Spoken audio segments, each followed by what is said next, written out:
Ruination, a League of Legends novel by Anthony Reynolds. For Beth, my love and my life. Ruination. Invariably, all nations crumble, fall, and are forgotten, and in their final death throes, they often drag others down with them. The Histories of Empire, Volume 6, by Tyrus of Helia. Prologue. Helia, the Blessed Isles. Urlock Grail stood separate from his peers, awaiting the choosing. They waited within a small open-air amphitheater, the architecture all gleaming white marble and golden-cased capstones. Helia wore its opulence proudly, as if in defiance of the brutalities of life beyond the shores of the Blessed Isles. The others joked and laughed together, their collective nervousness drawing them closer. Yet Grail stood silent and alone, his gaze intense. No one spoke to him or included him in any of the whispered japes. Few even registered his presence. Their gazes slipped over and around him as if he didn't exist. To most of them, he didn't. Grail did not care. He had no desire to swap inane small talk with them, and he felt no jealousy at their juvenile camaraderie. Today would be his moment of triumph. Today he would be embraced into the inner circle, apprenticed within the secretive upper echelons of the Fellowship of Light. He had more than earned his place there. No other student present came close. They might hail from wealth and nobility, while he came from a line of illiterate pig farmers, but none were as gifted or as worthy as he. The masters arrived, filing down the central stairs one by one, silencing the gaggle of hopefuls. Grail watched them, eyes burning with a hungry light. He licked his lips, savoring the prestige and glory that were soon to be heaped upon him, anticipating all the secrets that he would soon be privy to. The masters shuffled into place upon the lower tiers of the amphitheater, their expressions solemn, staring down at the cluster of adepts on the floor below them. Finally, after an overlong pause to build suspense, a pompous, toad-like master, his skin pale and wet-looking, Elder Bartek, cleared his throat and welcomed the graduating students. His verbose speech was heavy with gravitas and self-congratulatory asides, and Grail's eyes glazed over. Finally, the time came for the masters to choose which of the graduates would be taken under their wing as apprentices. There were leaders here from all the major disciplines and denominations of the fellowship. They represented the arcanic sciences, the various schools of logic and metaphysics, the blessed archives, the astroscryers, hermetic oratory, esoteric geometry, the seekers, and other branches of study. All served in one way or another the greater purpose of the fellowship, the gathering, study, cataloging, and securing of the most powerful arcane artifacts in existence. It was an auspicious gathering of some of the world's most brilliant minds, yet Urlock Grails focused on only one of their number, Hierarch Malgurza, master of the key. Her dark skin was heavily lined, and her once ebony hair was now mostly gray. Malgurza was a legend among the adepts of Helia. She didn't appear at every year's choosing ceremony, but when she did, it was always to embrace a new apprentice into the inner circle. The baton of choosing was brought forth. It was passed first to Hierarch Malgurza, the most honored master present. She took it in one gnarled hand, causing a ripple of murmurs among the students. Malgurza would indeed choose an apprentice this day, and the ghost of a smile curled Grail's thin lips. The elderly woman cast her hawkish gaze across the gathered hopefuls, who held their breaths at once. Whoever was named would be marked for greatness, joining a hallowed elite cotter, their future assured. Urlock Grail's fingers twitched in anticipation. This was his moment. He was already half stepping forward when the hierarch finally spoke, her voice husky, like oak-saged spirits. "Terrace of Hellsmoor." Grail blinked. For a second he thought there must have been some mistake, before the cold reality of his rejection washed over him, like a bucket of frigid water to the face. There was a delighted whoop from the chosen student, along with a burst of whispers and gasps. The newly named apprentice stepped forward amid a flurry of slaps on the back and ran up the steps of the amphitheater to take his place behind Hierarch Malgerza, a broad smile on his smug face. Grail made no outward reaction, though he had gone dangerously still. The rest of the ceremony went by in a dull, surreal blur. The baton of choosing passed from master to master, each choosing a new apprentice. Name by name, the crowd of hopefuls around Grail dwindled, until he stood alone. The sea of masters and former peers stared down at him, like a jury ready to announce his execution. His hands did not twitch now. Shame and hatred writhed within him, like a pair of serpents locked in a death struggle. With a click of finality, the baton of choosing was sealed back within its ceremonial case, and borne away by golden-robed attendants. Erloch Grail, announced Bartek, his eyes smiling. "No master has spoken for you. Yet the fellowship is nothing if not benevolent. A place has been secured for you, one that will, it is hoped, teach you some much-needed humility, and at least a modicum of empathy. In time, perhaps one of the masters may deign to take you on." "Where?"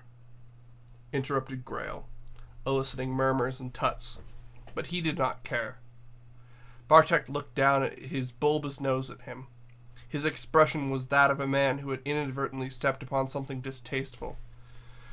"You will serve as a minor assistant to the Warden of Thresholds," he declared, malice gleaming in his eyes. There were smirks and stifled laughter among his former peers. The Threshers, as the student body derisively called them, were the lowest of the low, both literally and figuratively. Those who guarded and patrolled the lowest depths of the vaults beneath Hellia. Their ranks consisted of those who had earned the ire of the masters, whether through gross political misstep or misdemeanor, and any others whom the fellowship wished out of the way, down in the darkness where they could be forgotten. They were a joke, an embarrassment. Bartek's patronizing voice droned on, but Grail barely heard his words. In that moment he swore that this was not the end. He would serve among the wardens and ensure that his worth was noticed, such that none of these pompous, sniveling masters or his snobbish peers could deny him. He would serve a year, maybe 2, and then he would take his rightful place within the inner circle. They could not break him. And he would remember this insult. Alavedra, Camavor. It was dark and cool within the hallowed sanctum of judgment, and Callista appreciated the reprieve from the scorching Camavoran summer outside. Standing at attention, bedecked in form-fitting armor and a high-plumed helm, she waited for judgment to be rendered. Despite being out of the sun, the slender young heir to the Argent Throne, kneeling at her side, was sweating, and his breath was shallow and quick. His name was Viego Santurul Moloch Vul Kala Haigari, and he waited to see if he would be crowned king, or if this day would be his last. Absolute rulership or death. There would be no middle ground. He was Callista's uncle, but she was more like an older sister to him. They had been raised together, and he had always looked up to her. He was never meant to be the next king. That should have been Callista's father, the firstborn, but his unexpected death had placed Viego, his younger brother, next in line. The sound of the massed crowds outside was muted within the cold walls of the sanctum. Hooded priests, their face obscured by shadow and blank porcelain masks, stood anonymous in the gloom, forming a circle, the incense from their Censors was cloying and acrid, their whispering chant monotonous and sibilant. Cal, breathed Viego.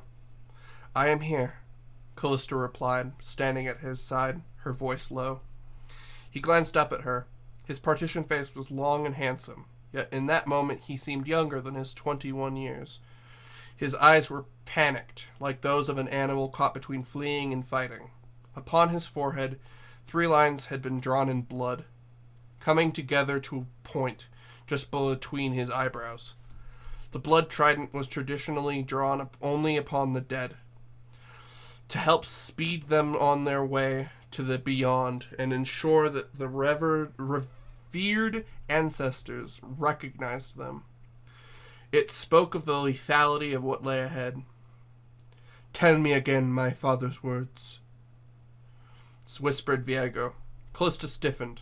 The old king had been the Lion of Camavor, with a fearsome reputation in battle and on the political stage. But as he lay lying in bed, he hadn't looked anything like the robust warrior king who had so terrorized his enemies. In those final moments, his body was wasted and thin, all his vaunted power and vitality sapped from him.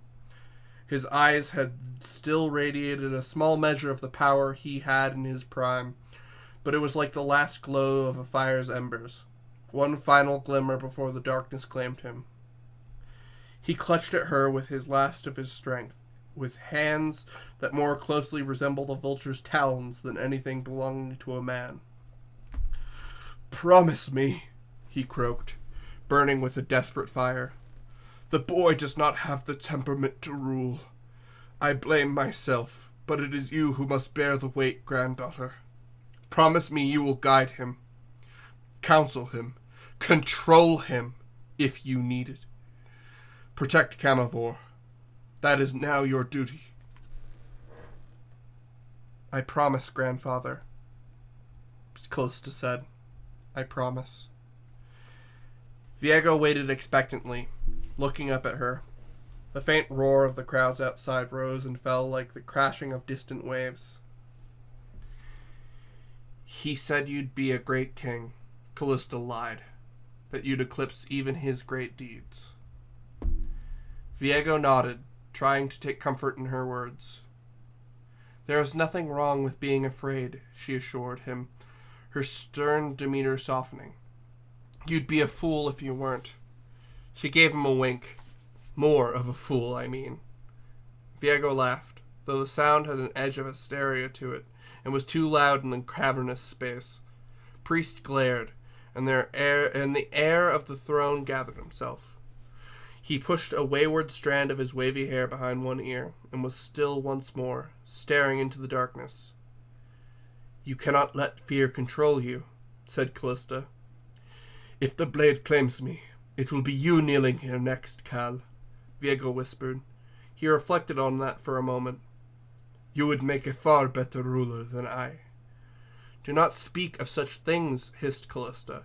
You are blessed of the ancestors, with power flowing through your veins that your father did not have. You are worthy.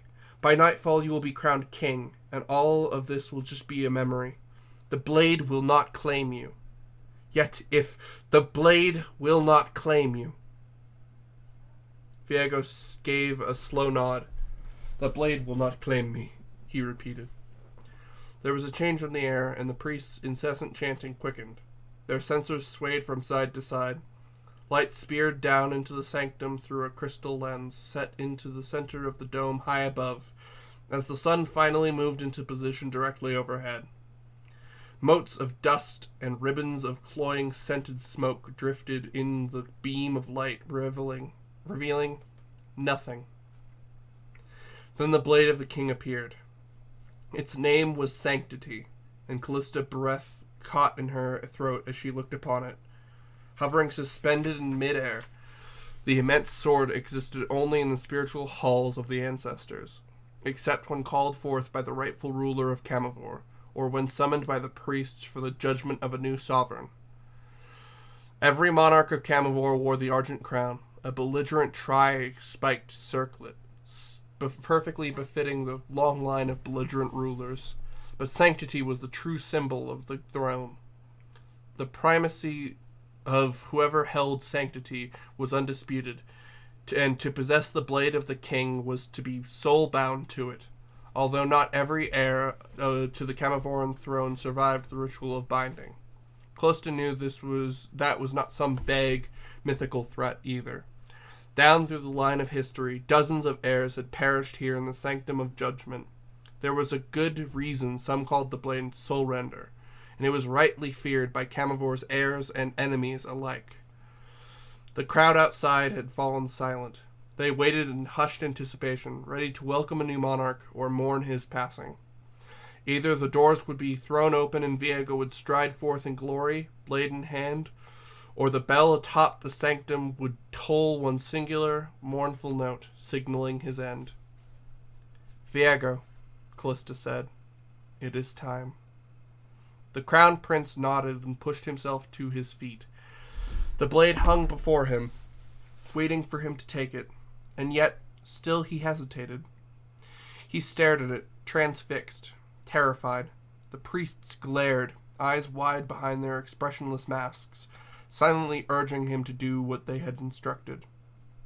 "Viego," hissed Callista. "You will be with me, won't you?" he whispered urgently. "I don't think I can do this alone. Rule, I mean." "I'll be with you," said Callista. "I'll stand with you, as I always have. I promise." Viego gave her a nod and turned back to sanctity, hanging motionless in the shaft of light. In seconds the moment would be lost. The time of judgment was now.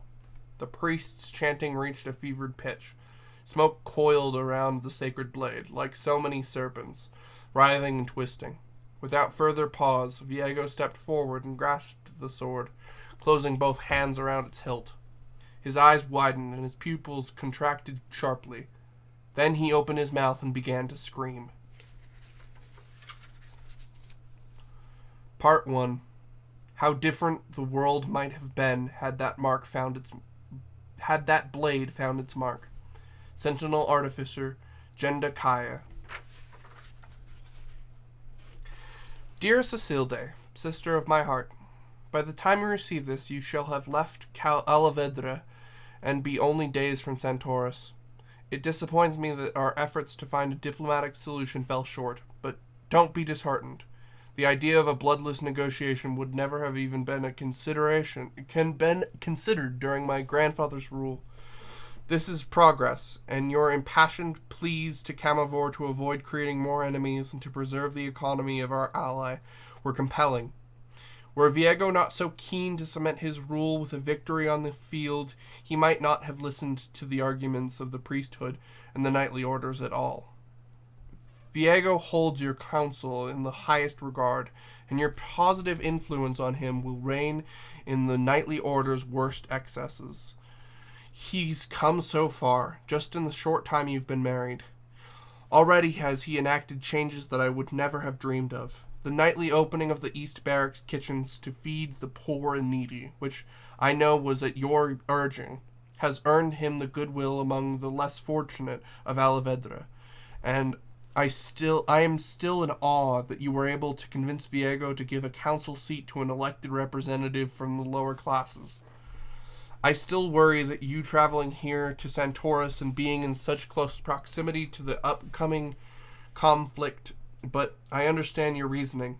Indeed, if the rest of Viego's court had even a fraction of your wisdom, empathy, and compassion, the world would be a far brighter place. There is no doubt Santoris will fall, and so many other city-states and nations have before, but I believe you are correct. Your presence will ensure that Santoris is not put to the sword after battle. The Grand Masters will balk at being ordered not to sack the city. They have grown wealthy, filling their coffers with ill-gotten riches stolen from conquered foes. But they will not dare go against Viego. There will still be some violence and looting, of course. It would be unrealistic to believe otherwise. But I do believe this is in the dawn of a new era for Camavor, one built upon bolstering trade with allies and improving the lives of average Camavorans. and not fixated upon brutal conquest and bloodshed, hidden behind the veneer of the noble quest.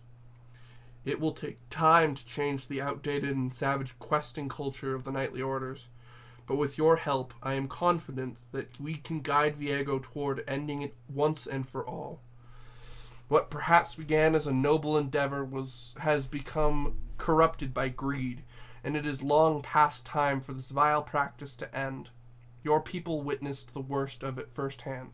No one should have to see their homeland ravaged and their loved ones butchered like they did.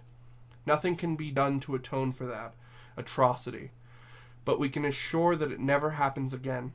The histories will record your influence on the future greatness of Camavor, I have no doubt. You bring out the best in Viego. It gives me such hope for the future. Your dearest friend and ally, Callista.